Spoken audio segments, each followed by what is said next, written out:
Beautiful music. Wow. Wow. Thank you so much.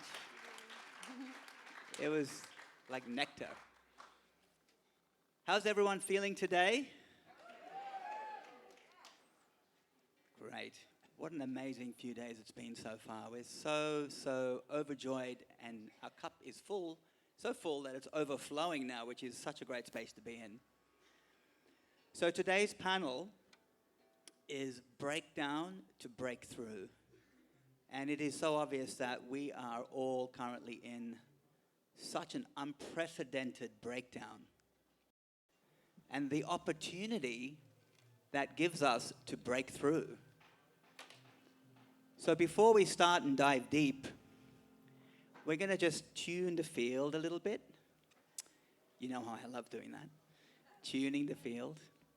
So first off, just turn to somebody next to you. And if you can't find someone, just join another team. And just take a moment, just to honor that person. Look that person, just take a moment, just face to face. Yeah, you got it. Face to face. Honor that person and just share what is it that you want to, something else you want to let go of that's not serving you right now in your life, that you want to let go of into Mother Ganga. And just be totally honest and be totally open and share what that is. Take a minute.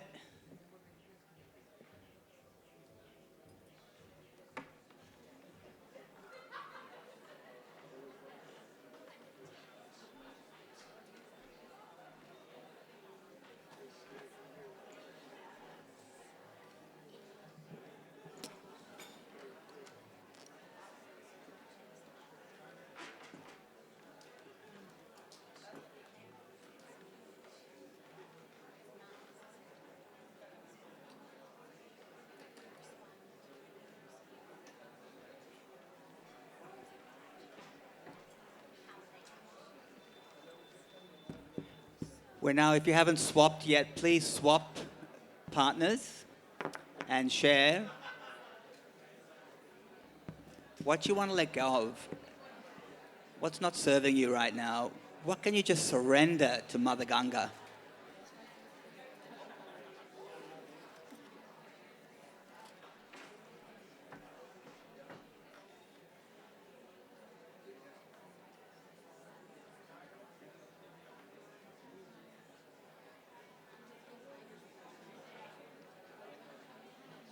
Knowing.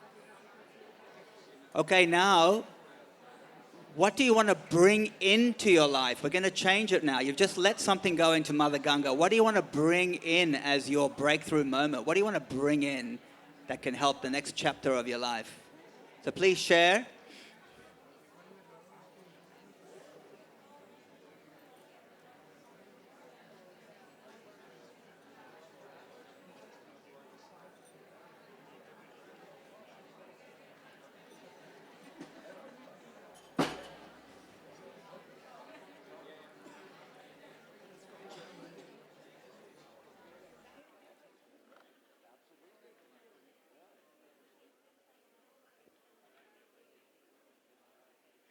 And if you haven't swapped, please swap and share what you want to bring into your life, what you want to, the next level of your empowerment. Holly, check.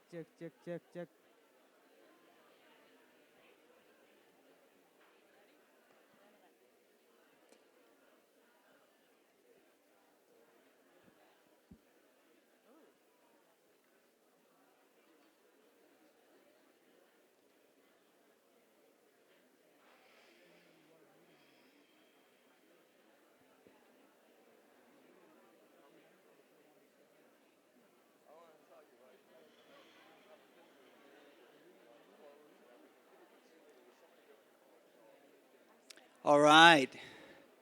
Everybody need more time, or are you feeling all good with that? Looks like you need more time. Everybody's on a roll. I love this. There's nothing like creating intimacy and sharing in a community, in a group, just to get to know each other a little bit deeper.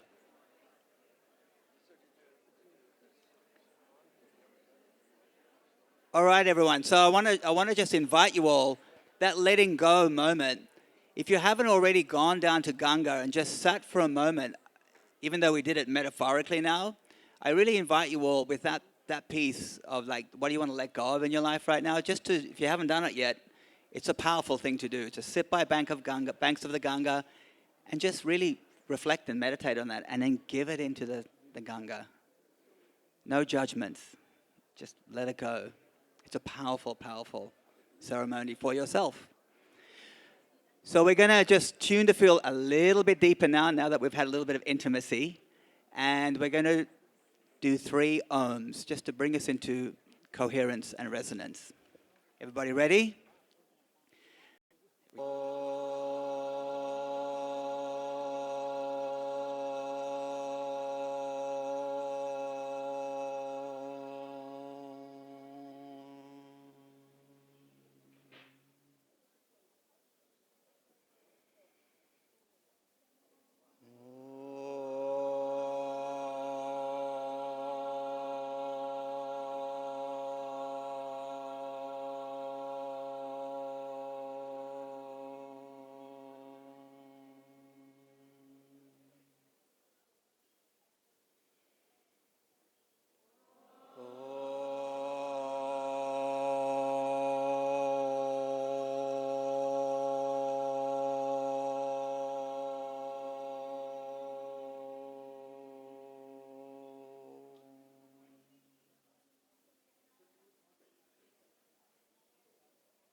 Thank you all.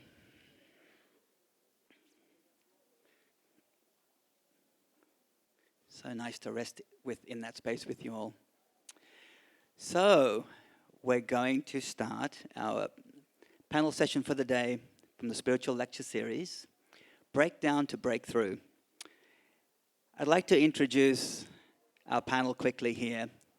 We have a new guest at the Yoga Festival, a true visionary, Reverend Michael Beckwith.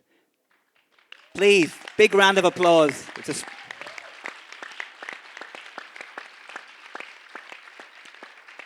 I've been, a real, he's been inspiring me so much over the years, just being in the presence when he is channeling, and such a deep connection to the divine. I mean, it's been incredible. So thank you so much. Yeah. And Reverend Michael is a spiritual director of the Agape International Spiritual Center. He's a sought-after meditation teacher and motivational speaker, as many of you know, and is also the author of many books. So please, another round of applause for Reverend Michael. We're honored to have him here.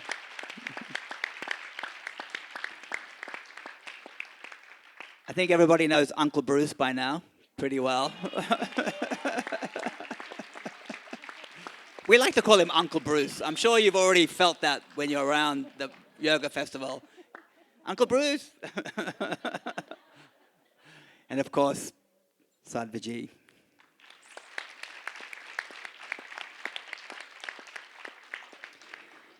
And my dear brother I've known for, I don't know, probably 30 years now, 20-something years, Tommy Rosen. Amazing yoga teacher, founder of Recovery 2.0. We have a dynamic panel today, I have to say. So we're going to start with the first question, just really trying to understand this process of the breakdown to the breakthrough, and the relevance. It couldn't be more relevant right now, because we're literally at this critical tipping point. This sort of contraction is happening at such a deep level, in our daily personal lives, but on such a planetary level. So my first question for the panel is, how can a breakdown activate a breakthrough? Bruce, would you like to start? Oh, let me flop the mic for a second. This is the most exciting time in the world, in the history of this planet. And the significance is that we are going through this breakdown. And if you see me jumping up and down on the street going, yeah, it's breaking down, and people look at me like I'm crazy, but the reality is, let me give you a simple scientific fact, and that's bottom line is this: we are in the 6th mass extinction of life, and it's caused by human behavior. So our culture, our government, our institutions are actually perpetuating the problem continuously. The only way we're going to get out of this is not build on the foundation that exists, because the foundation is rotten. You want to build a building, you don't want to build it on a bad foundation. So we must take the building down. Caterpillars are voracious organisms. You put a caterpillar on a plant, you come back, all the leaves will be eaten off the plant, there won't be anything left on it. And then at that point, the caterpillar goes into a chrysalis or a pupa. And then in that process, out comes the butterfly with the light touch. We are devouring the planet. We're devouring the resources and all this. And I say, yeah, but when you go from a caterpillar to a butterfly, what's the middle stage? I say, if you could get into that chrysalis and you were the caterpillar, you were cells in the caterpillar, and you get in the chrysalis and you look around at each other and you go, oh my God, the thing is breaking down. The caterpillar is breaking down. All the cells are coming apart. But guess what? As it's coming down, the cells are being reorganized into the future form of that butterfly. We are in the chrysalis stage of human civilization. We are coming from our voracious caterpillar stage, and we're starting to recognize we cannot survive this way, that we have to have a lighter touch, the lightness of the butterfly that flies above. And so when you're looking at this, this is a metamorphosis of human civilization. And instead of being afraid of the breakdown, we should be openly welcoming and excited about a new world is coming to us. And it's not based on the old story. So yes, I'm excited. The breakdown only is what allows us to break through. You don't break it down, this is an ending of human civilization in a very short time. So yes, when we're out in the streets, let's celebrate. Let's celebrate the breaking down, because that is the sign that something new, better, and in harmony with the planet is evolving, and that is you. Every one of you are cells that are coming together to create a new organism, a new civilization. So I want to honor each one of you in this room, because each one of you is a participant in this evolutionary upheaval that we're facing, and it's quite fabulous. And so I want to thank you for being here, because you are participants. This is not an evolution where you sit in your chair and wait for the world to change. This is the evolution where you go in the street and we build this new civilization. So my deepest appreciation for every one of you in this room, because you are the seeds of this new civilization. Thank you.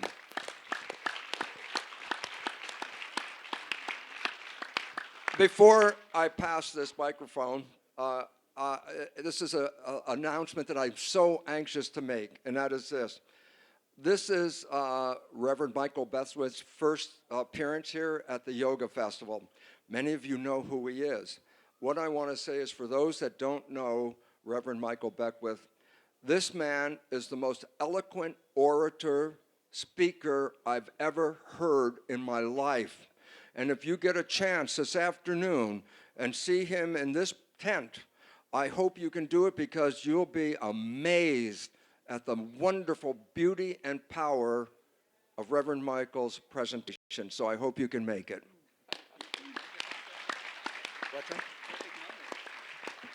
Thank you, Uncle Bruce.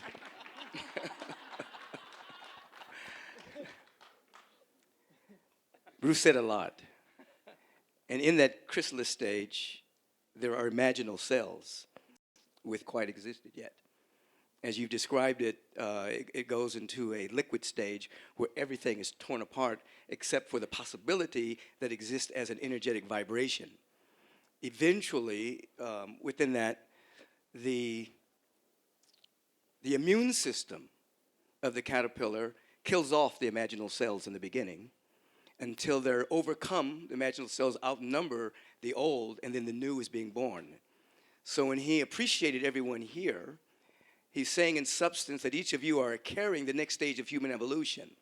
You're here at this magnificent festival of yoga and meditation and going deep within. And so you're carrying the frequency and the vibration of that which wants to emerge. There has to be a breakdown, as he said, before there can be a breakthrough. Now, I like to say that there are 4 domains that human beings live in. The first domain is the domain of survival. The second domain is the domain of adjustment or adaptation. The third domain is transformation. The fourth domain is dissolution. Get fresh water tomorrow. How am I going to eat? How am I going to survive? Where am I going to live? Am I going to have enough money to take care of my kids? Or they've learned to adapt to circumstances and situations. Most people are living in those 2 domains. But then the third domain is the domain of transformation, where we are consciously participating in our own evolution, embracing the next stage of our own unfolding through what we're doing here, through our prayer, our meditation, and all of that, and learning to think independent of a circumstance to catch a vision that then pulls us to the next stage of our own unfolding. Now, the next stage after that is dissolution. And that's the breakdown, that whenever you go to another octave, another frequency, then the world that you built from your previous paradigm begins to fall apart. When you're building your world in survival, and you're building your world in adaptation, that world vibrationally is temporary, of course. You transform by the renewing of your mind and heart and soul. You're at another frequency, the old world breaks. So because the universe is progressive, we go through that stage all the time. Survival, adaptation, transformation, dissolution. So the good news is that whenever you hit another high frequency of possibility, there will be a dissolution. The old world must fall down.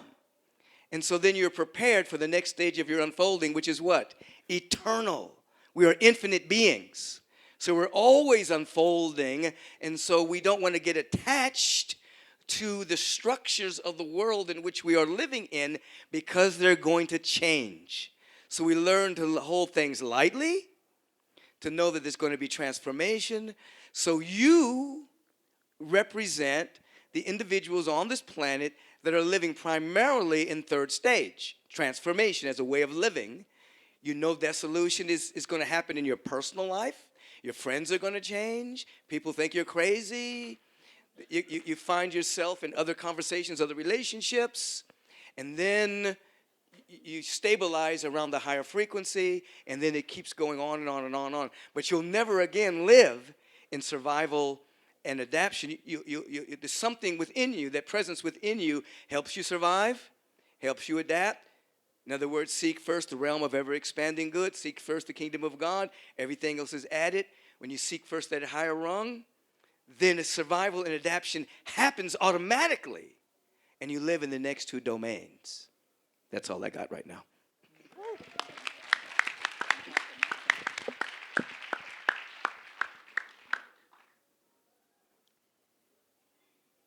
Before I share anything, just take a moment.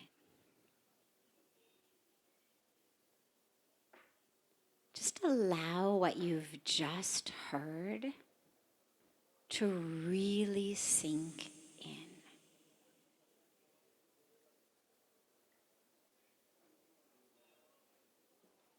Because this isn't a lecture about what you're going to answer on a quiz tomorrow. It's about transformation within yourself. So before anything else enters you, let's just sit for a moment and really allow the cells within you to readjust according to what you've just taken in, what you've just heard.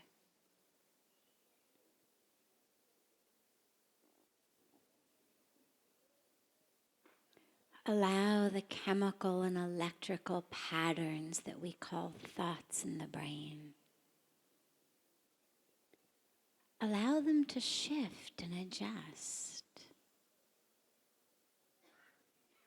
Because how you think now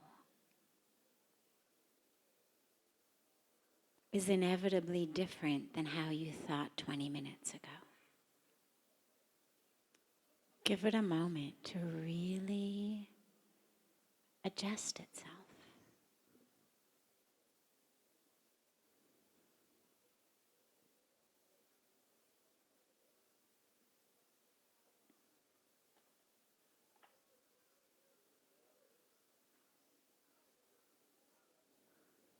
How does the breath in your body feel differently?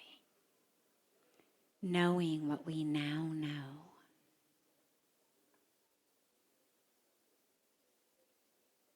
Pull what you've heard out of your ears and brain and deep into your heart and yourself.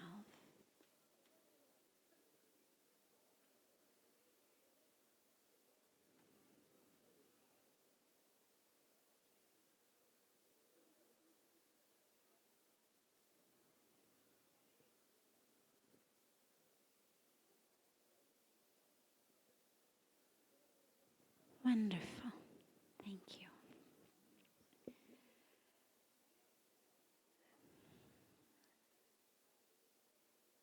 These sessions are so powerful because we really have the possibility to be transformed. But we have to just make sure that we make the space for that. Most of us are so good at being in school, I know I am, that the initial instinct so much of the time is, oh, that was a great point, I should remember that. Oh, that was really, really smart, really brilliant, great point, yes. But it stays more like this kind of ping pong ball or pinball ball that's going like this around in your brain, lighting it up over here, lighting it up over here, ringing a bell over there. But it never actually sinks deep into the heart and the being, which means that as soon as your metaphoric quarter runs out and the lights and the bells stop buzzing and beeping because now you're on to a new thing, that transformation hasn't happened. So just keep checking in and really allowing yourself to see, how am I changing?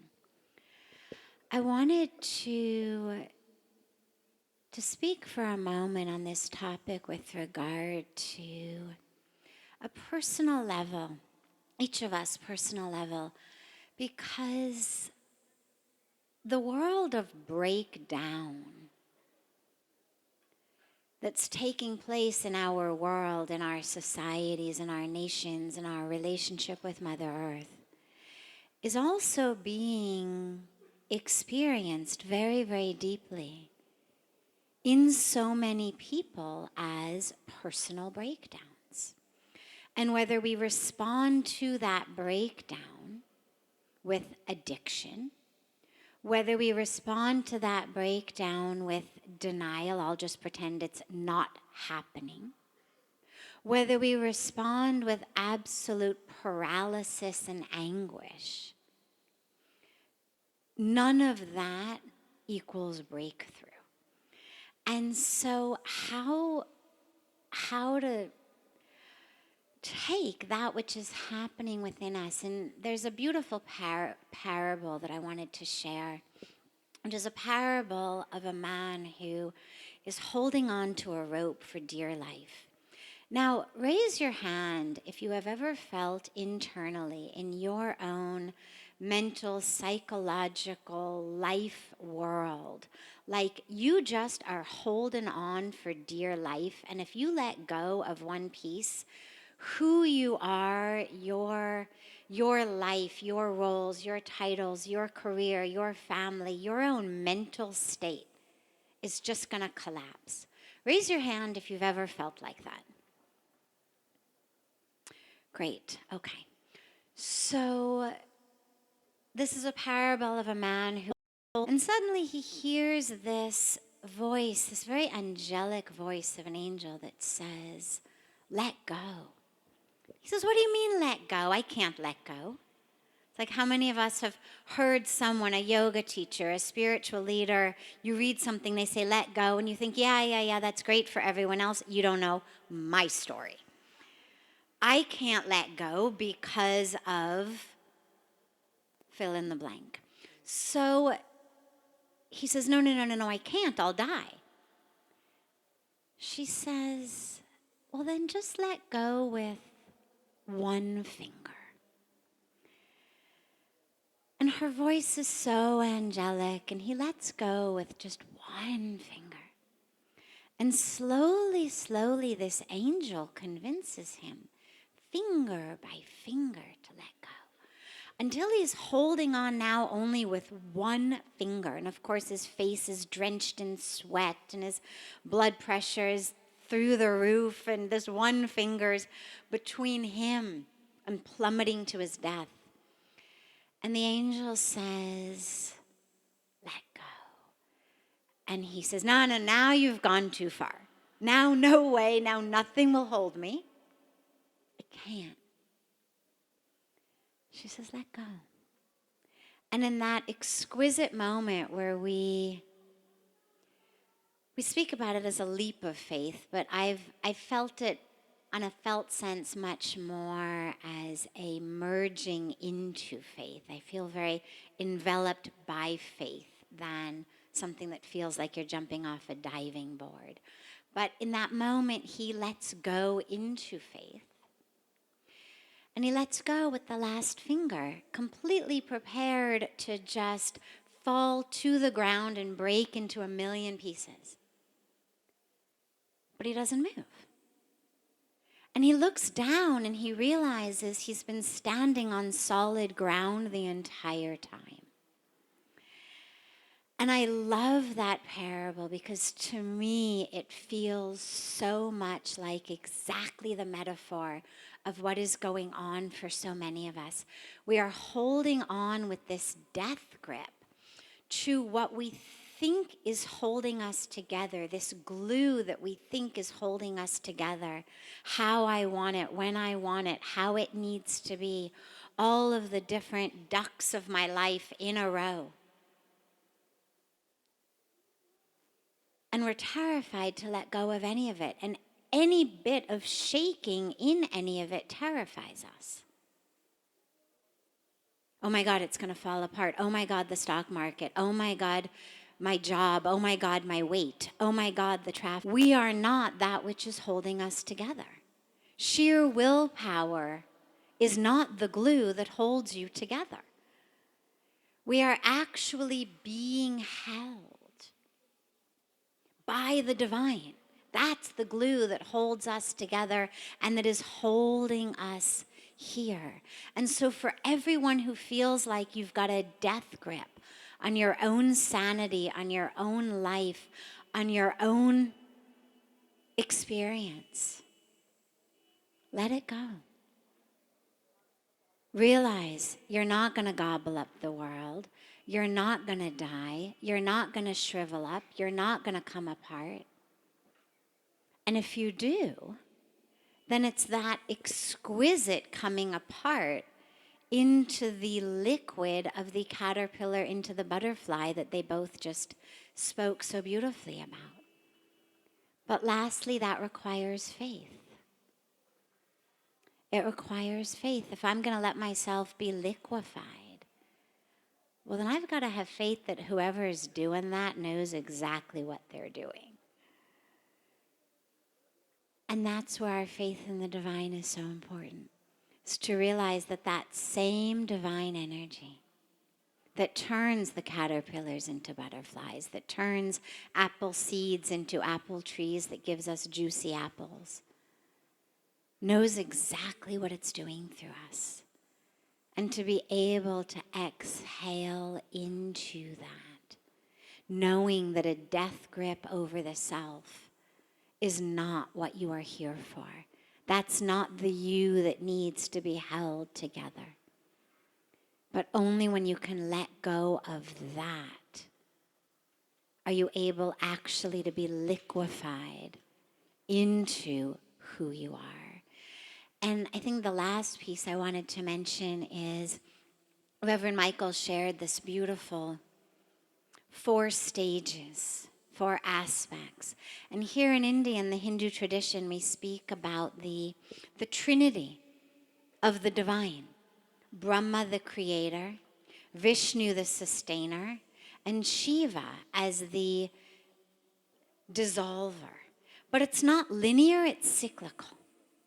And so that sense of, oh my God, Lord Shiva is really wreaking havoc in my life, that fear that people have of, oh my God, destruction, is not actually something to fear, because it's that which is clearing away all of that within you that is preventing that new creation.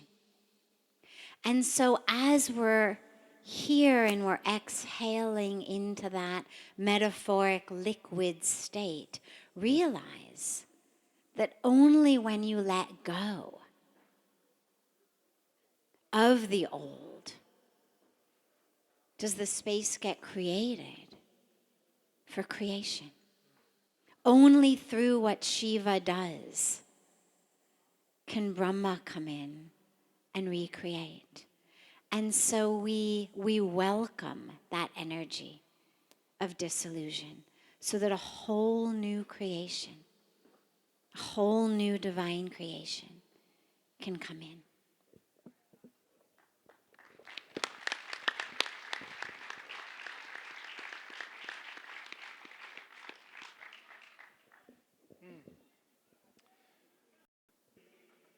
You continue despite it bringing a negative consequence into your life. Any behavior that you continue to do despite it bringing a negative consequence into your life. So it's very easy to look at our situation in the world through the lens of addiction. This is not a new conversation. We've been at this conversation for a long, long time. It reminds me of speaking with people in active addiction, in the state of denial, before they've woken up, before they've reached a bottom. And the conversation always goes something like this. You know, you could stop this behavior, which I'm noticing is hurting you. You could stop this behavior. And the person who's stuck in that place of addiction says, what behavior? I don't see it the way you see it. I can't even see what you're trying to point at. Later on, a later stage, closer to the bottom that we're talking about right now, the person says, okay. I see the behavior. But I'm wondering if a minor adjustment to the behavior could do it. You know, in concrete terms, well, I've been drinking every day of the week. Maybe now I'll try to just drink on weekends. That adjustment, maybe that could bring about the effect I'm trying to create. And that conversation goes on and on and on and on as the mind finds infinite ways to avoid the very thing that is necessary. We're talking about a bottom. The breakdown is reaching a bottom. And the bottom is an incredibly sacred place. If you've been there, raise your hand. The bottom could be defined as a moment where you're finally ready to tell the truth. Very simple. I have lived a certain kind of way. I recognize the pain, the self-harm of it, the harm to others. I recognize that I have hopes and dreams and desire, and you tell the truth. in point of fact, I actually don't know what to do. I don't know how to change. I don't know how we'll get there. I only know the way that I've been living to this point. And I haven't yet learned the way that I will need to live to move to this next place. What do I do? And so that's a sacred space. We're talking about that bottom, and that's a beautiful place to get to. As Bruce was saying, as Reverend Michael was saying, as Sadhvi was saying, it can't happen quick enough for me. It cannot happen quick enough. We thought maybe it happened in 2008 with the banking crisis. We thought maybe that would do it, but this looks close. This feels close. And I won't point any fingers to any individuals. Let's just say collectively as a society, we hadn't yet reached bottom. We weren't yet ready to tell the truth. There's a big difference once you reach that bottom and you're finally ready to tell the truth. Something magical happens. That's grace. There's a little door that opens and grace can come through. You could say the grace of God, or the ability to discern true from false, or you could say I've touched upon, I've reached the quantum field, the unified field. I'm able to access information that hasn't been available to me before. We talk about that, accessing greater power. We talk about the feeling of being powerless in addiction. And so that our problem is lack of power. We're trying to access more power. And in the bottom, all of a sudden, for a moment, we can access more power. It comes from desperation. We talk about, often in recovery, we talk about the gift of desperation, G-O-D. The gift of desperation. And it's interesting that the gift is a springboard toward that new way of living that we haven't yet figured out exactly how to do. And interestingly, the gift of desperation is not a good mechanism whereby we can maintain this newfound information, this newfound way of living, because as soon as we change, that desperation for a little while goes away. And the thing that brought us to our knees and the thing that created the change in the first place is now gone. In concrete terms, for example, if you've been drinking alcoholically and you feel very sick in your body, and then you simply remove alcohol from your life and you start to sleep 8 hours a day, you start to eat 3 meals a day, your mind and your body start to heal a little bit. You start to come back online. And unfortunately, something else comes back online also, and that's the ego. The ego, which was so beaten down and so ready to see, wow, I'm ready for something new. I can see that I've really had a real and true whooping, and I'm ready for something new. All of a sudden, a couple weeks later, the mind starts to present some new ideas. Maybe it wasn't that bad. Maybe, all right, I said a few things. I had a rough couple of days, maybe we take it back. Maybe I overreacted at that sacred moment when I reached that bottom. You remember when I said, God, I'll do anything to move forward from this mind? Rearrange a few things in my life. And of course, this is what we see every day. We see it in ourselves. We see it in each other. We certainly see it reflected out in the world. So there's a big difference between breakdown and breakthrough. And I'll just conclude this answer with this.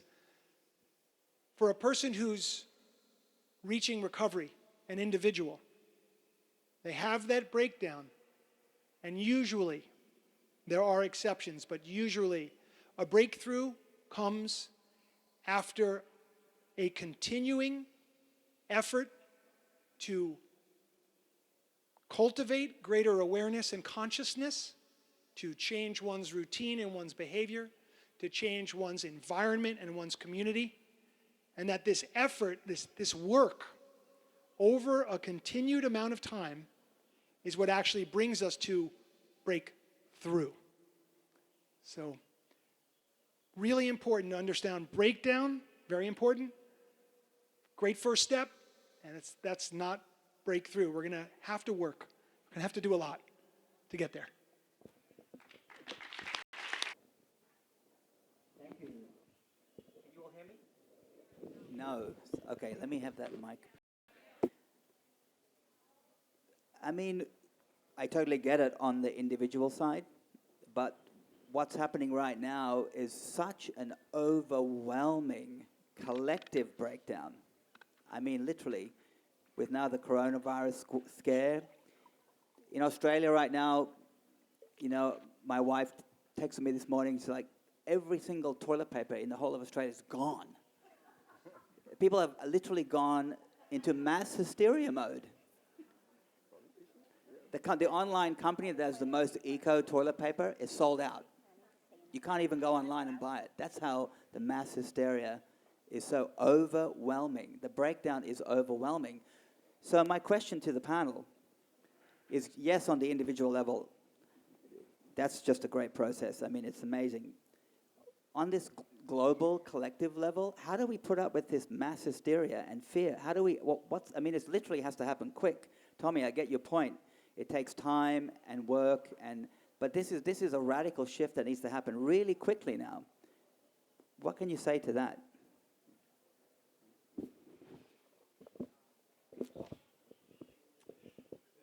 The very same mechanisms of personal inventory at the level of society, so at the level of government, at the level of corporation, there has to be a shift from this is how we do business, this is how we benefit our shareholders and our stakeholders. There has to be a shift immediately to we're now doing business in a different way. And it has to begin, and I hold that everything I said a moment ago is true for the individual as it's true for society. That's how I hold. And I would say that there has to be a bottom reached. The way that corporations reach their bottom is their profits become threatened. That's what forces a corporation, which is based upon the idea of financial profit. That's what forces a corporation to its knees, to that sacred moment where they can change direction. Personal inventory is critical. Reconciliation. Repair of damage done. Ownership of what's been done is one of the most important mechanisms in this change that we're talking about.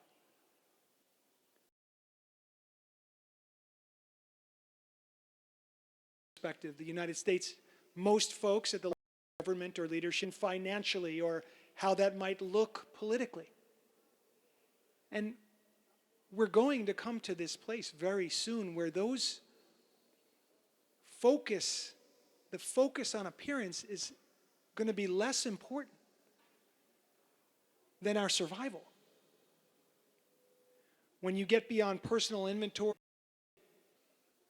that every corporate body, the government, has to return to an ethic of service.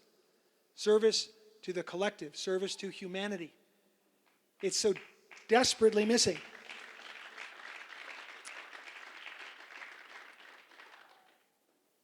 The structures that are in place governmentally, the laws that are in place that protect corporations above individual safety, above individual health, above community safety and health, these laws simply have to be removed and reframed and rewritten as soon as possible.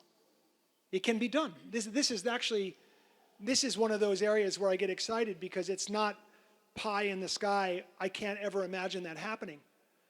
In the early part of the 20th century, we passed a law that gave corporations the same rights as human beings. It was a very, very, very big mistake. We have to own that mistake We have to say we made a mistake, and we have to reframe that into a new bill that puts rights for safety and health and wellness back into individuals' hands, into the communities, into local leadership. There's so much to be said about distribution of power. There's so much to be said about gender inequality. There's so much to be said about racial inequality. We can go into all of these very, very important topics. All of those have to be addressed from the top down. I do believe it begins with ownership of what's been done, personal inventory and reconciliation, repair of the damage done, and then service work from there. Thank you.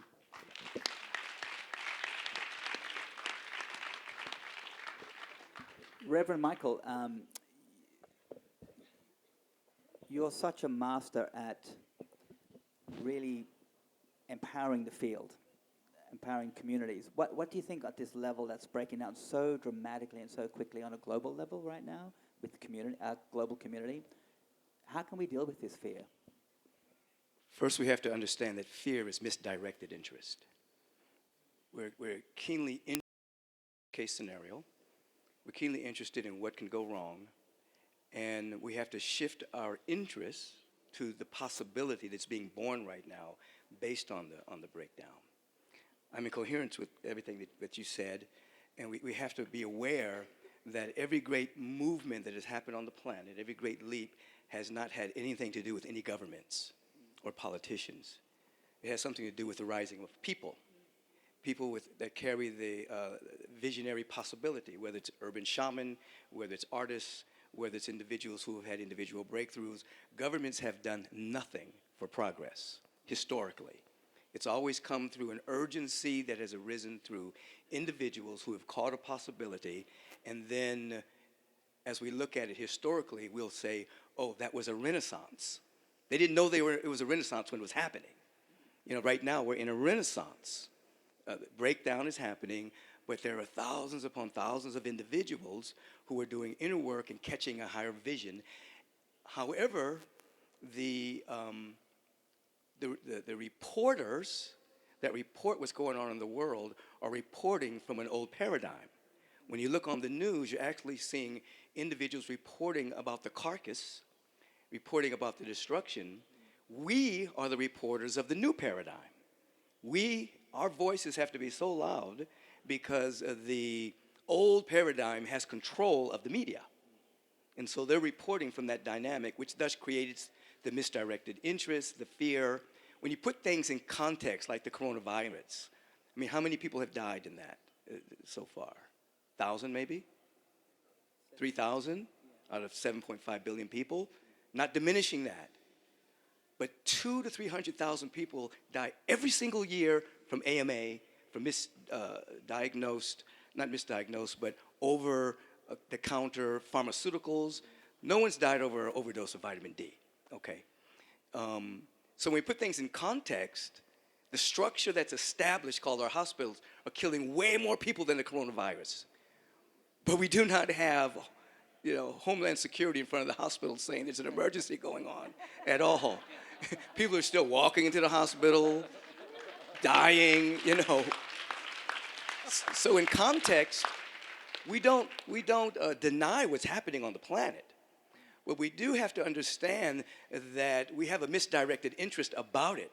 We take care of ourselves. We wash our hands. We do everything we can to boost our immune system so that we don't contract or pass on any virus, whether it be the flu, the coronavirus, case. And so as visionaries, we have to begin to articulate the next stage of what that looks like. And you've begun to describe that, Tommy.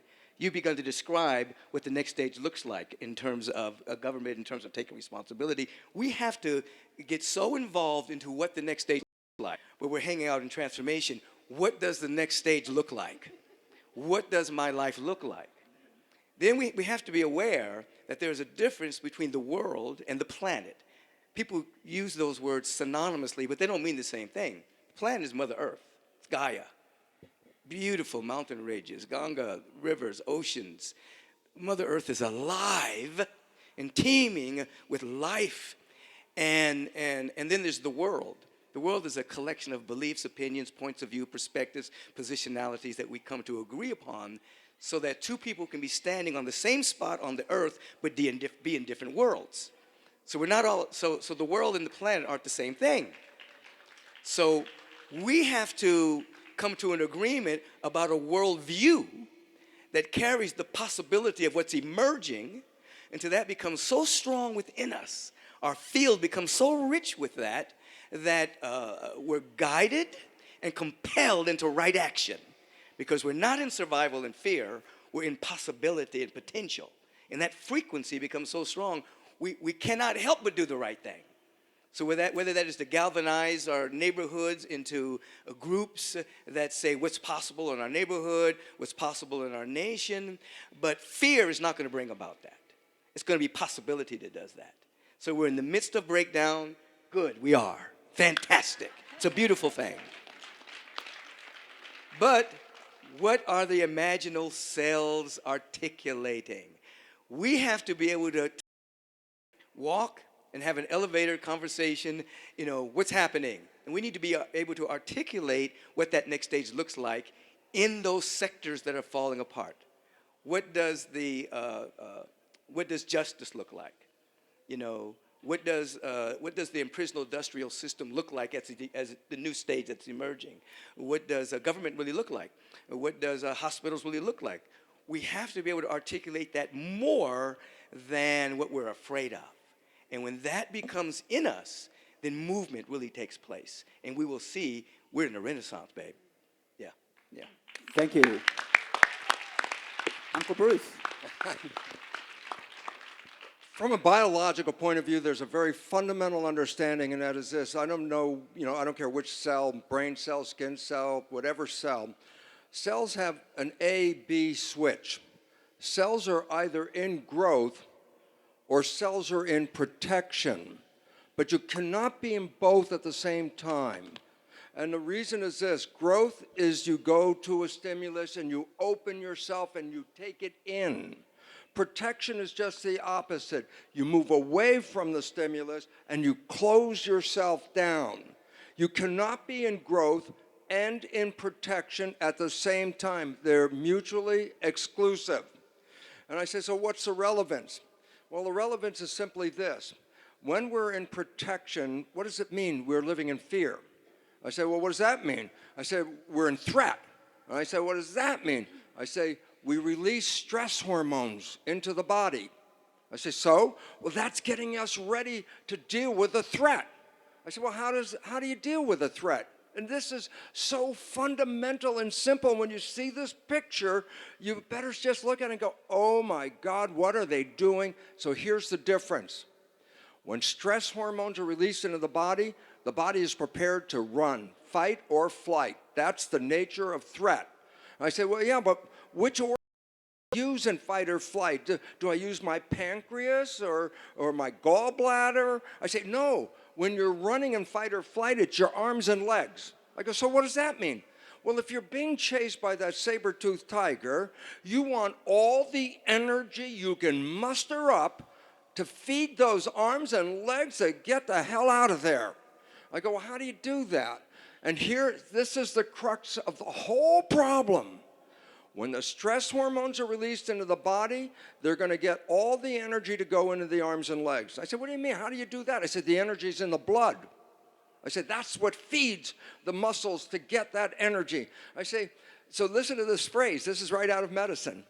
When stress hormones are released into the body, the blood is preferentially sent to the arms and legs. Now stop for a second. Preferentially sent? Where was the blood before the stress hormones? Well, if it's not in the arms and legs, there's not much left, It's in the gut. And I say, but what's the function of the gut? Growth of the body, maintenance of the body, repair of the body, keeping you healthy. I say, well, what happens when the stress hormones come in? And all of a sudden I say, they cause the blood vessels in the gut to squeeze shut. I say, why? Because if you squeeze the blood vessels shut in the gut, it pushes the blood to the arms and legs. And I said, so what's the consequence of a stress hormone? It shuts down the growth and health and maintenance of the body. That's number one. Number two, that the immune system, which protects us, our health, and our vitality uses a lot of energy, but it's to protect me from the inside. If I'm being chased by that saber-toothed tiger, what the heck do I care about a bacterial infection? If the tiger catches me, I don't care about it anymore. And I say, so what happens? Again, fact. When the stress hormones are released in the body, they shut down the immune system. They do that to conserve energy. If you've ever been sick, you know you lose your energy as you're laying in that bed because the immune system uses a lot of energy. So I say, now what do we have? Fact one, fear shuts down growth. Yes. Fear shuts down the immune system. When you're using your arms and legs and running, you don't use conscious thinking. You use hindbrain reflex, reaction. Let me go. So when I said the blood vessels in the body shut down to push the blood to the arms and legs, guess what? The blood vessels in the conscious thinking, reasoning brain are shut down. Why? Because it pushes the blood to the hindbrain, which controls the muscles. We lose our growth and our maintenance.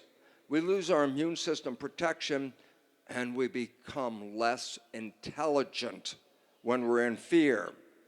And the result, if you look around this world, politicians and countries all over this world sell themselves on fear. Be afraid, the immigrants are coming. Be afraid, coronavirus is coming. What's the consequence? There's only one consequence. You're going to get sick. And you're going to get sick not from the coronavirus. You're not going to get sick. And let me just ask a quick question. Everybody who's ever had a cold, raise your hand. Well, guess what? Colds are caused by coronavirus. Okay? And then you say, oh, but this is a scary one. People are dying. I say, every flu season people die. Who was the ones that died? Not the healthy people. The aged, the infirmed, the health compromised people. And I say, why is that relevant? Because on the newspaper, people are dying. I go, people are always dying. And the reality is, but they scare you. They put you in fear, and you become less intelligent. And now here's the final point. When you feel you are a victim, victim means powerless. And if you feel you are powerless, you will give up your power to somebody else. And we are giving every day fear, fear, fear. You can get sick just because you shut off the immune system in fear. You don't even need the virus. And yet we give up our power. And the more they throw fear at you, the more powerless you become, the weaker you become. You can die just from the thought of having coronavirus. You don't even need the virus to die. You will give up all your power to them. And it's time for us. So it's a very simple understanding. It's logic. It's just logic. Don't buy fear because you give up your life. And we make changes. And Reverend Michael brought it up before. Governments don't make changes. People make changes. We are the people. And I look forward to all of you walking out in health and standing up straight and say, okay, so I'm going to get a cold, I'm going to sniffle. What the hell do I have to close down the country for? And so I'm looking at all of you as, why are you here? Health, control your mind, control your body. Yoga is that practice that will take that power and keep it in your body because you are a creator. You give up your power and somebody else is creating. Keep your power. I trust you. I do not trust the government. Thank you. Thank you, Bruce. Wow.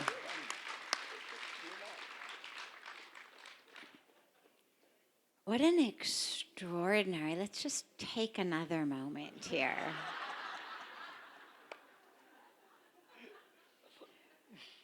Feel that.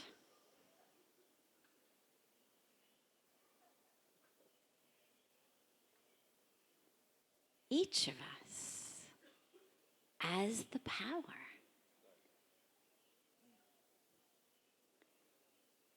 Feel that within you. What does that power feel like within you?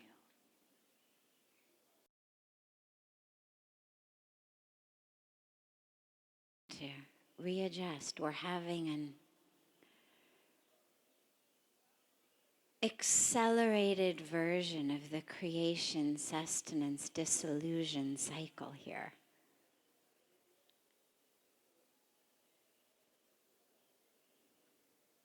Allow those cells to readjust. We are the power. We are healthy, we are whole, we are full. We're not only intelligent, but we are intelligence. We are the intelligence.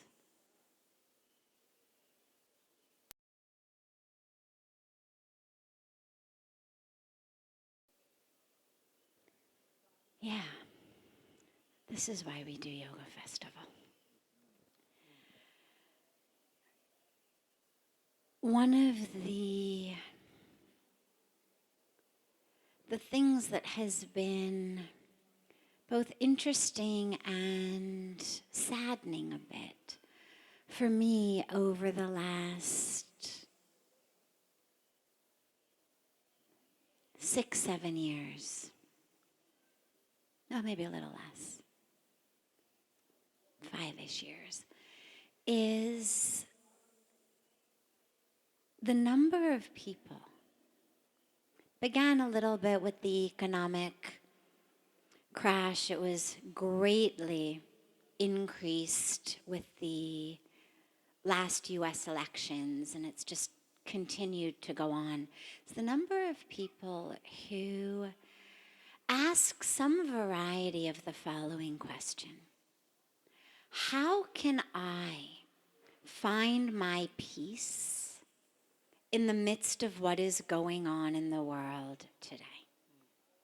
How can I stay in peace when these structures are in place, when this is what is happening in our country, in our world, in the Amazon? There may have been a time in history where the highest calling of spiritual people was simply to be in peace. End of story. That time isn't now. Our calling as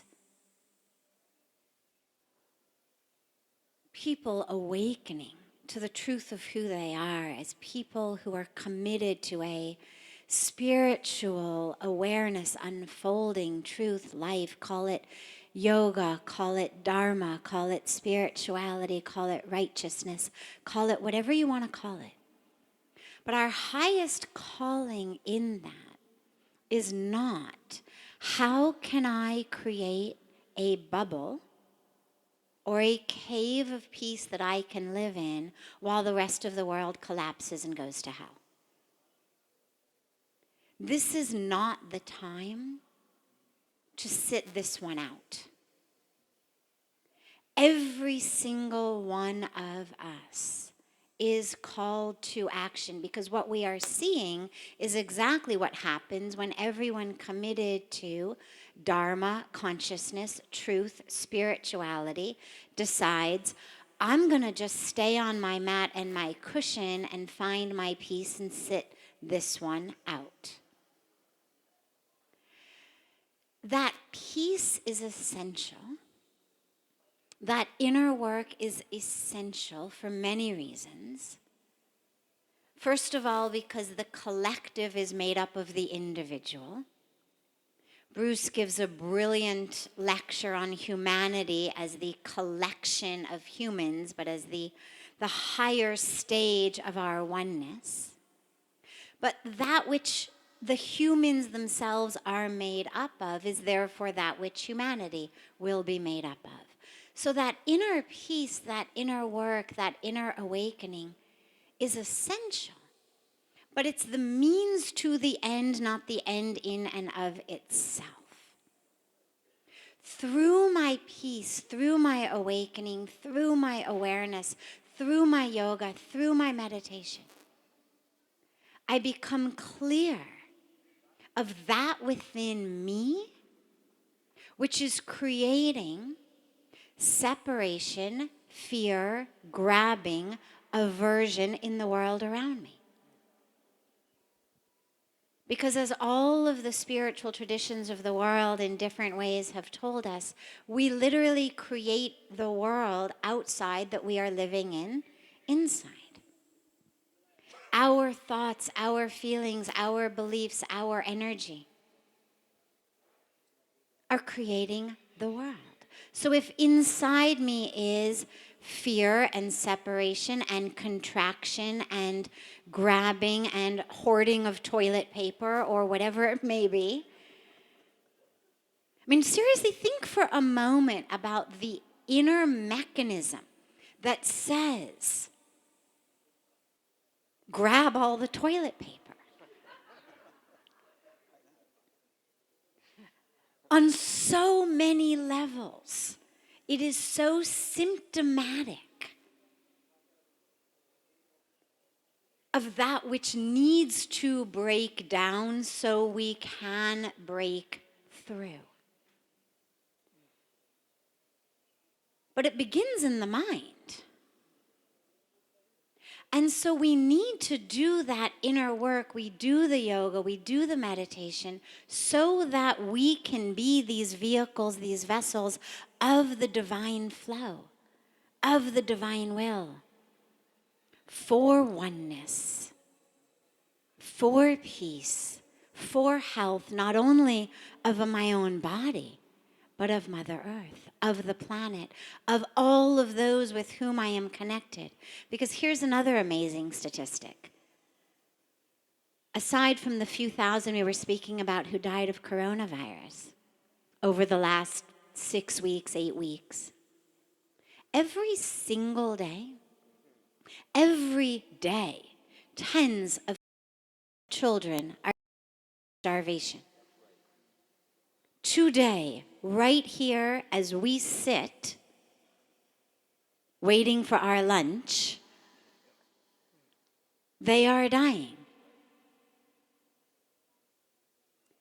They are dying because of choices we make. Not because of who sneezed on them, not because of who coughed on them, but because of decisions and choices that we make which look like, I want to eat hamburgers, hot dogs, chicken McNuggets. Therefore, I am going to be part of a system in the world in which the Amazon rainforest gets cut down so that we can graze cattle because the land in places like America or Europe is way too expensive to graze the cattle needed to become the hamburgers. So let's go in and grab the land of the indigenous people.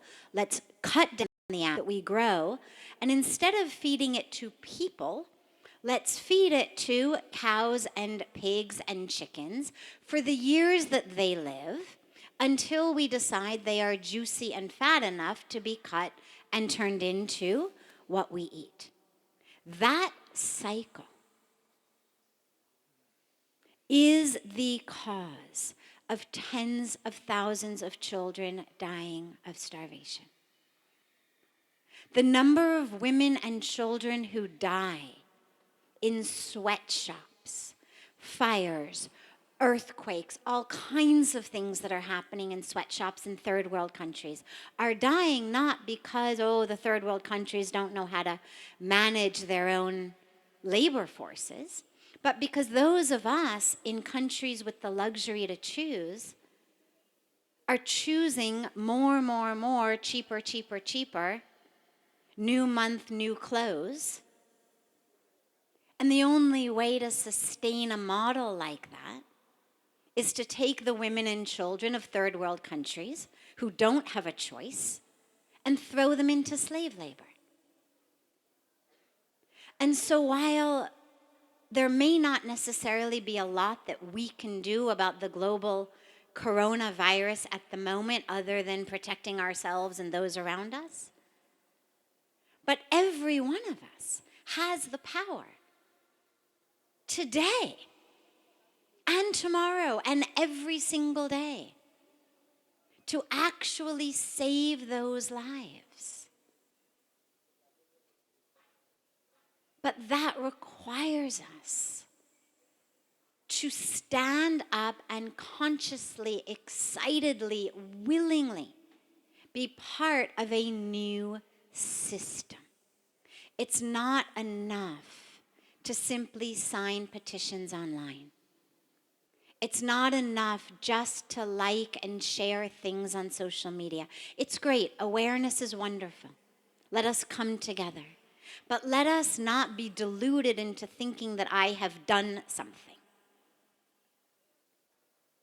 Every single one of us is an essential part of the collective breakthrough, the collective transformation. We want to live in a different world?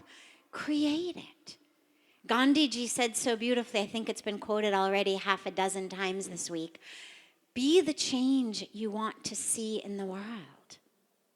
As long as we are continuing to A, vote people into power who are rooted in fear and separation and consumerism, as long as we are attached and addicted to being numbed and distracted by our food, by our social media,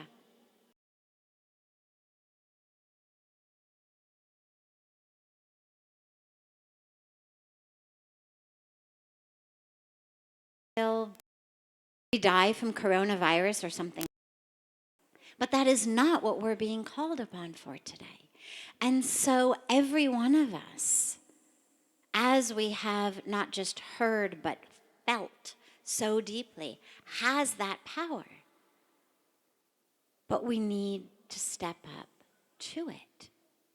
We need to realize it's not about my peace in a vacuum. Because let me leave you with something. You can't actually be in peace until the world is in peace. The highest, deepest experience of peace and of light and of love and of truth for each of us is only possible when it is in connection with the rest of the world, not isolation from the rest of the world. And if in order to maintain my peace and my joy, I have to not think about this or not think about that, or the, don't talk to me because I'm feeling really peaceful and I don't want you to ruin it moment, right? We see that all the time. I just meditated, just don't talk to me right now, please. As long as my is contingent upon the walls I have to build around myself, neither is it lasting, nor is it full. It can only be created in connection, which means that we have to work. Not crazily, not like chickens with our heads cut off, not about who's doing it in what organization and whose name is on what, but in our own way. Whether as the apple tree giving apples, the flower giving fragrance, the artist making art, the musician making music, the educator educating, every one of us as eaters and shoppers and dressers and travelers, living in a way that steps up to the awareness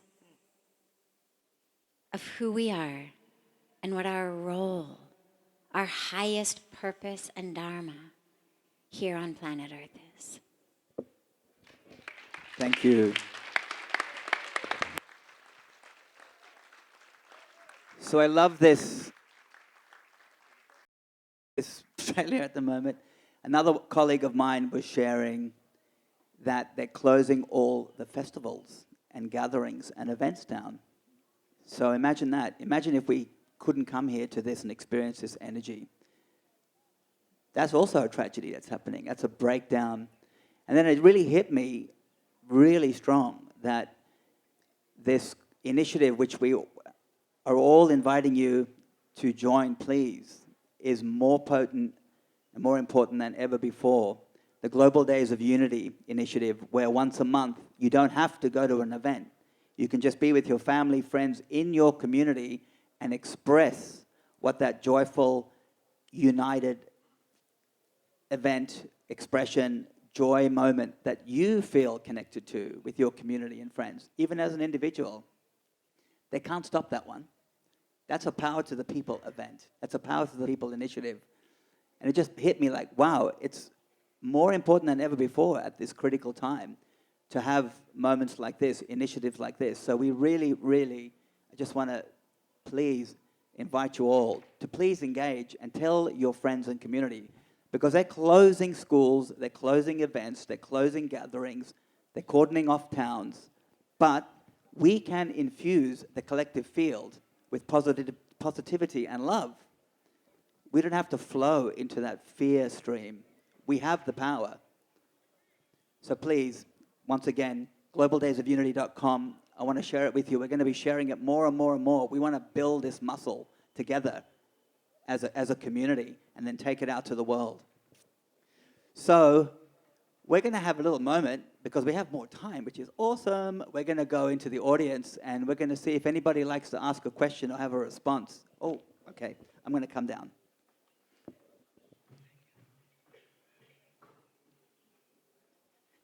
And just introduce yourself and where you're from before you start. I'm Baljit Saini. I'm from Los Angeles, California. My question is that we live in a dualistic society. Globally, it's dualistic in that you can't get light without darkness. There's positive and negative. There's the yin and the yang. Do you think that the world would first have to be non-dualistic before it can make that evolutionary change? Or do you think that this can happen in a dualistic global society?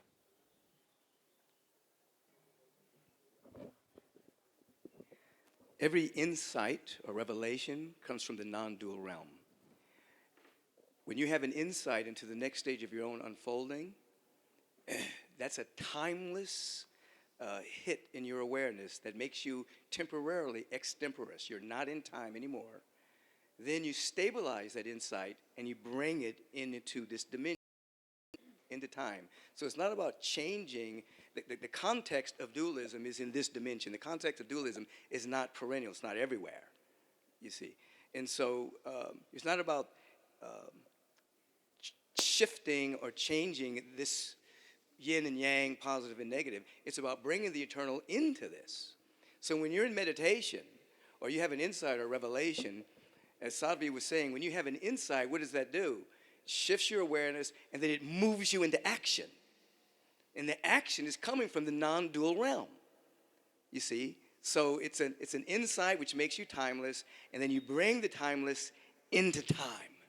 This is where every great invention has come from, every great composition of music, architecture, anything that has moved the civilization forward has come from the timeless, the non-dual realm, and then brought it into time.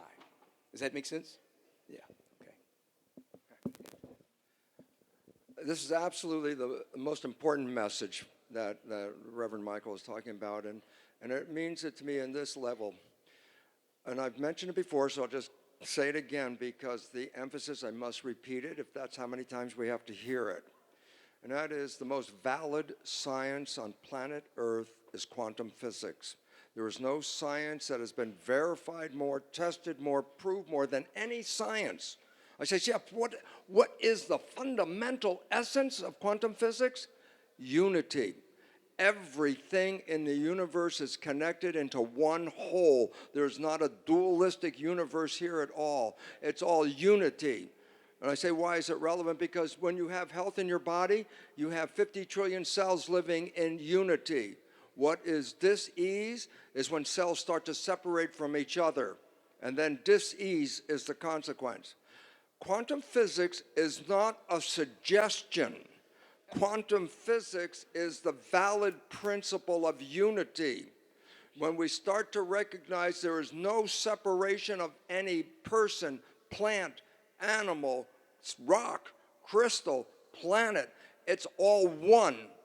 When we put duality into it, that's a human concept. And duality makes sides. And then sides fight each other. And the reality is, this is the biggest misunderstanding in the entire universe. Spiritual people have been talking about this for thousands of years. And now quantum physics has come to the forefront with the truth of science and said, all that spirituality stuff is quantum physics.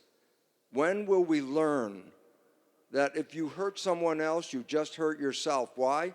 They're not separate from you.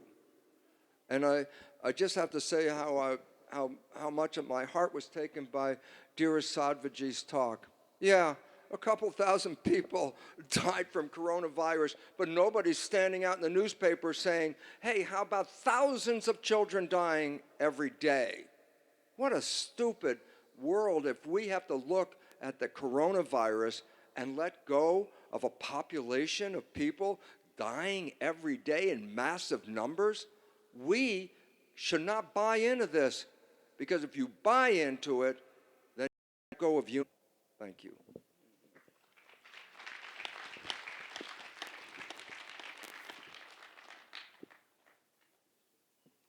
Yeah, so I think, we could all speak on every question, but I'm thinking it might make more sense to give other people opportunities to ask questions.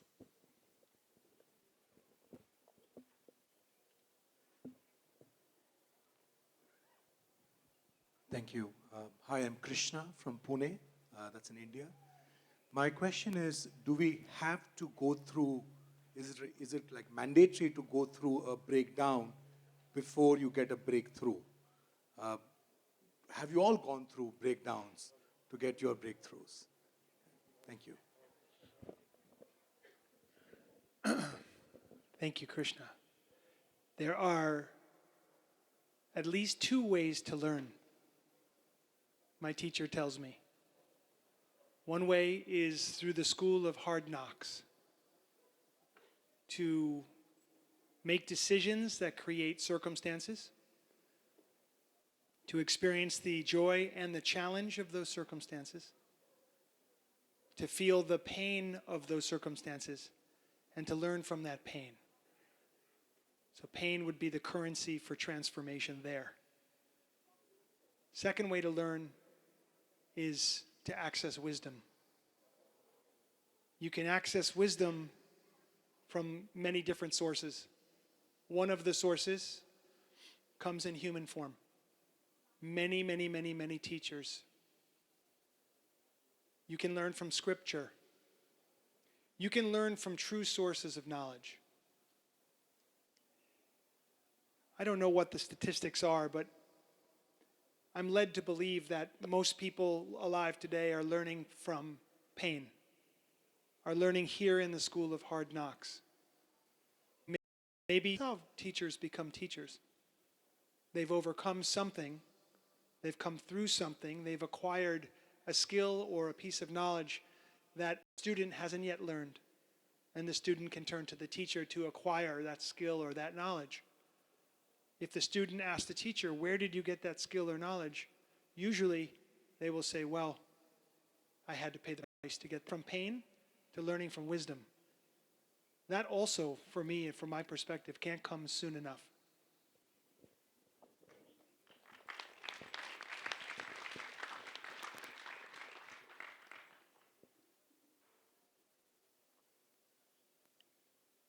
I think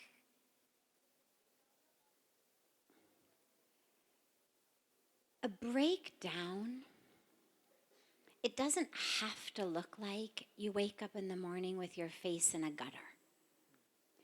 If that's the model that we have, is that essential for a breakthrough? No.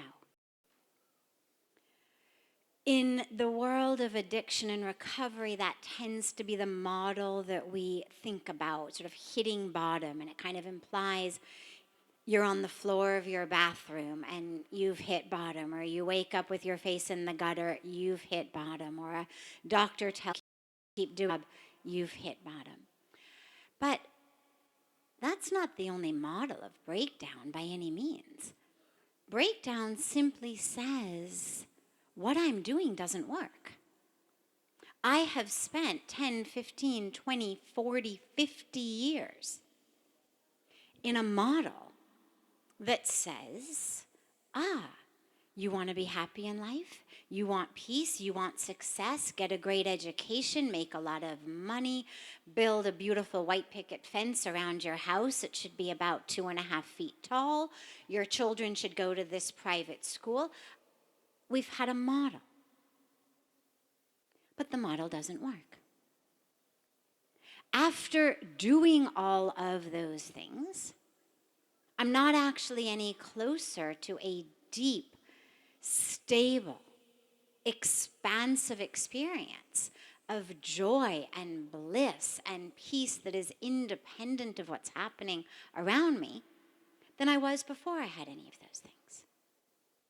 That's the breakdown for a lot of people, is simply that awareness of the system I have had in place that is running my life doesn't actually work. I have constructed brick by brick by brick an illusion. And now it's so high, I'm literally suffocating in the illusion. I have constructed literally my own tomb, brick by brick. And unless I break it down, I can't experience what I'm here for. So as long as there is that awareness on a deep level for which you are prepared to let go of everything you think you know, because if we don't do that, there isn't any room for the grace to come in and transform us. We have to be prepared to let go, to break down the system we've put in place. When we do that, you don't need to necessarily have your face in a gutter or have been left by everyone you know or have only 2 weeks left to live. As long as you've got that awareness, the wisdom he was speaking about, to realize, I need something new. Then the breakthrough is possible. We have another question. Hi there. My name's Aaron, and I just wanted to say firstly thank you so much, because this event, I came here with no expectations and feeling so disconnected from the world, and more myself, obviously, but this has been the most unbelievable, I mean, it's just amazing what you guys are all doing, and it's energized me. I've never cried so much in my life. It's been like a roller coaster, and then you had the drummers here, and I think what you're doing is absolutely surreal, and I've got 4 people that I'm bringing out next year, because I can't even explain to them in words how, like, you know, just sublime this whole event is. And I think with the diversity of what you're bringing with, you know, Dr. Lipton, who I've been following for a very, very long time, and Tommy, I mean, I've never had a man bring me to tears so much in my life. But it was the most beautiful experience, because I was able to feel emotion that I've never been able to feel. I don't think I've ever felt that way. And I just want to say thank you, firstly, for that. And I'm sure everyone feels the same in some capacity or another. I think you really deserve that. And I have a 2-part question, because I work in fitness, funny. But I've been trying to study how to get control of the beginning and the end of my day for a while, you know, partly inspired by Tony Robbins, and then obviously Dr. Lipton. I was studying your videos on telomere and how you can increase. I was just wondering, do any one of you have a daily set of principles that you find on a day? And I just need to find like the beginning and the end for the day to start and finish my day. Have you got like a daily principle or a set of rules or things that you do at the beginning of your day and at the end of the day to make sure that you maximize your effectiveness? And second to that, do you ever get your heart rate above 180 by going for a run and sweating some sweat out and getting those endorphins releasing? Because obviously endorphins are 200 times stronger than morphine. I'm just really interested to know whether that really heightens your, your thought processes or your meditation. Good question, eh? Stabilize your insights. So they're not just something that becomes a part of your memory, but it's something that becomes embraced and stabilized in your daily life. So when I wake up in the morning, I stand up for the most part, and I go into a great sense of gratitude and thanksgiving that I exist. I mean, actually stand up and do a thing. Then I surrender to life. God, whatever word you want to use, I surrender. And then I say, what is my assignment today? And let me have the strength to complete my assignment, knowing that whatever comes into my sphere that day is my assignment. So there's gratitude, surrender, what's my assignment? Then I walk over to the place where I meditate, and I do my meditation practice. Then I make my morning drinks. Then I go to the gym and I sweat. I have a trainer that I've had for years. I go 4 days a week in the gym, and 2 or 3 days I do yoga with Sister Lee over there. So I practice the physical. Now when I come home from the gym, I make a smoothie of some kind, and then I have a more extended period of time of meditation. So that's the beginning of my day. Interspersed throughout the day, there'll be meditation. At the end of the day, I'll have a sitting, but then I'll make sure that when I'm going to sleep, I seek not to have I forgive myself, forgive others, anything that's come up in the day. So I go to sleep saying, even as I sleep, let me fly on the wings of the Holy Spirit, be taught by God, and constantly evolve even as the body is sleeping. So the beginning and the ending of the day is a total surrender. So it just, as I'm explaining it to you, I'm actually looking at myself, just do what I do, because I don't think about it anymore. It's just part of, even though I'm conscious doing it, it's just a part of the thing. You know what I mean? So the answer to your question is yes. There is a practice.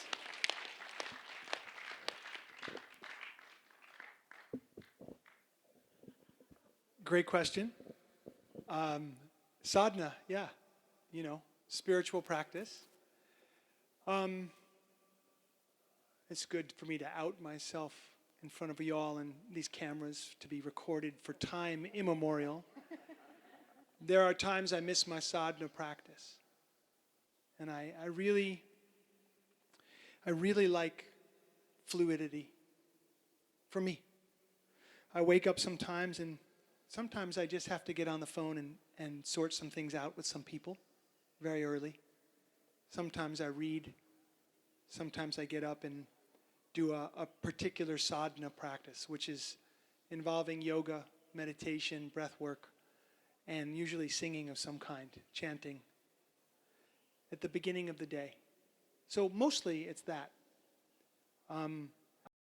I love physical movement so much, and always in my life I recognize that any day is going to go better for me when I move this body. I feel so good. It makes me feel so good. So at the end of the day, really important for me, as Michael was talking about, to go to bed what I'd call clean and free. And one part of that is reviewing the day in my mind, what took place, what happened. Do I need to call anybody on the phone right now before I go to bed to straighten something out? Is there something I need to write down? The second part of that is the preparation for the morning to come. So I do like to visualize myself doing what I'm going to do in the morning when I wake up. That practice, that thing that I'm going to do, I like to think about it. And I find for me that it greatly increases the likelihood that that's going to play out. And so that's been very helpful for me.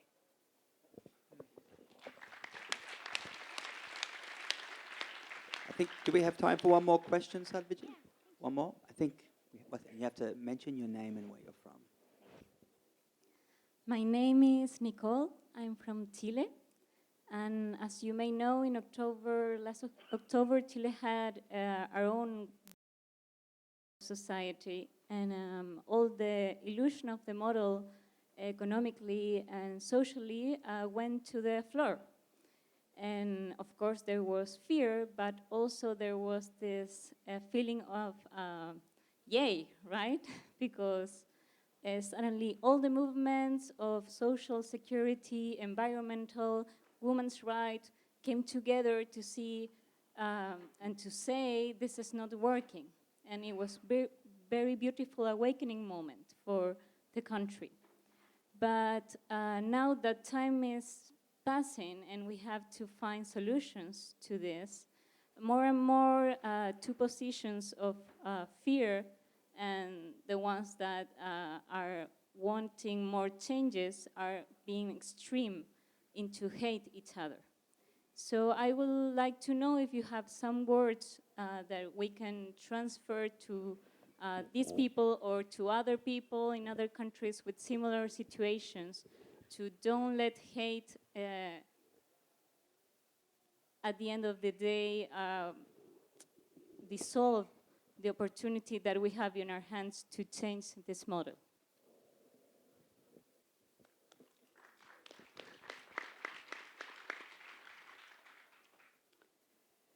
So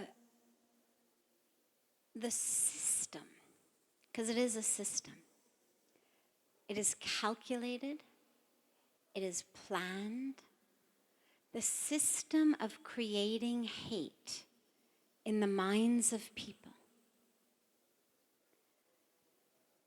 is one the only answer to is consciousness. Has anybody here ever walked into a store to buy something specific? You've gone in because there's something in your mind that you need to buy, and you've walked out having bought at least one other thing as well that you didn't need, weren't planning to buy?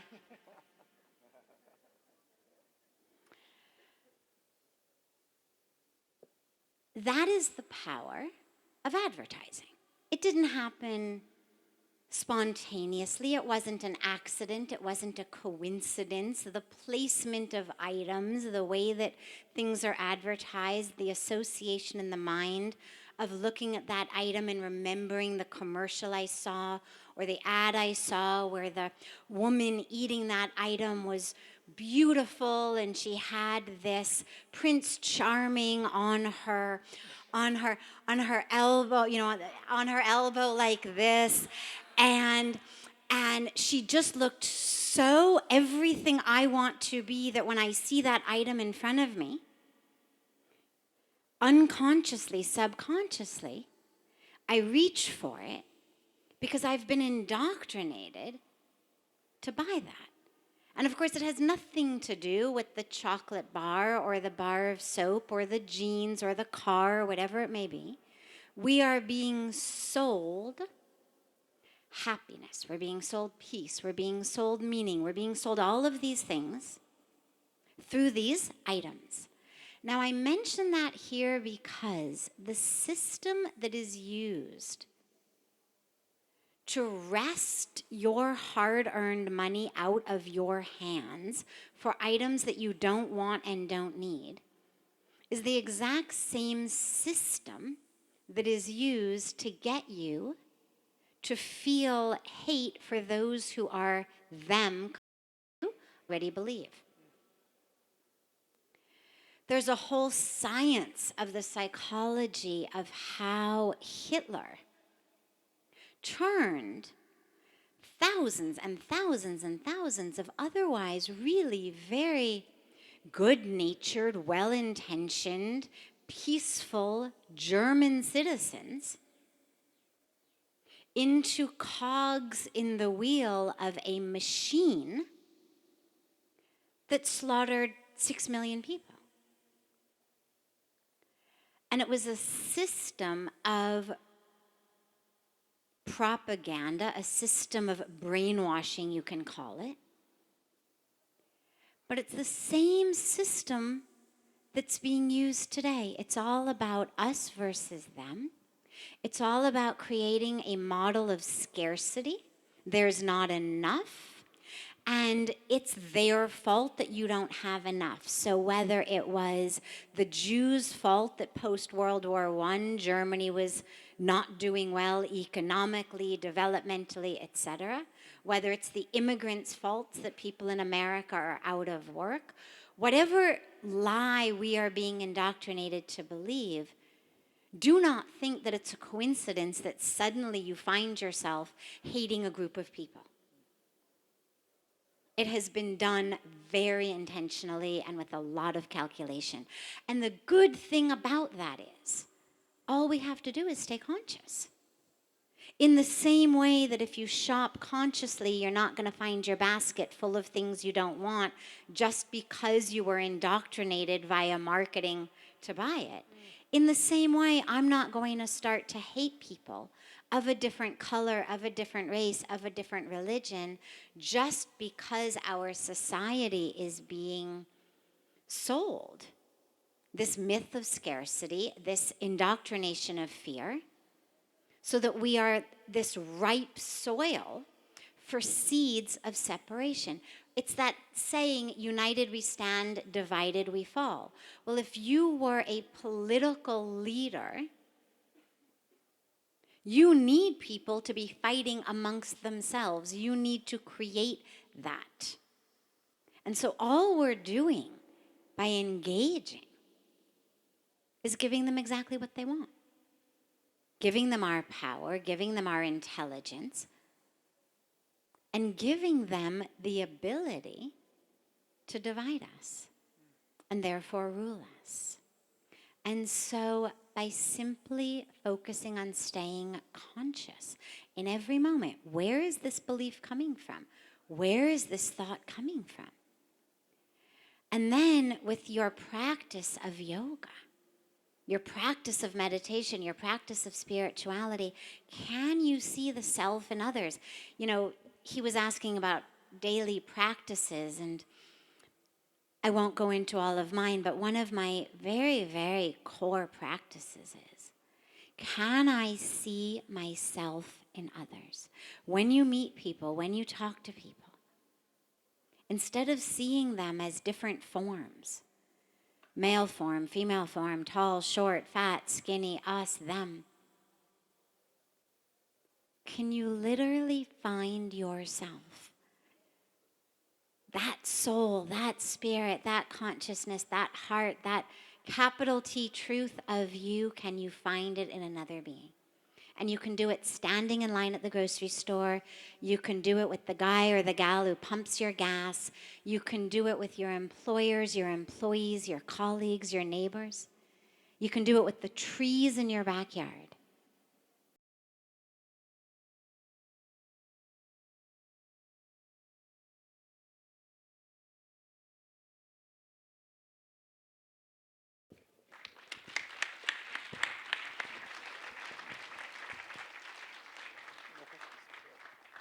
Do we have time, Sadhvi? We've just gotten a signal. Krupali, sweetie, what is the signal? Is it time to go play holy? Yes. Okay, so we've got good news and good news. The good news is that tomorrow and the day after, we will be back here again, talking about the same truth in different themes. So tomorrow, through the theme of wellness, the day after, through the theme of collective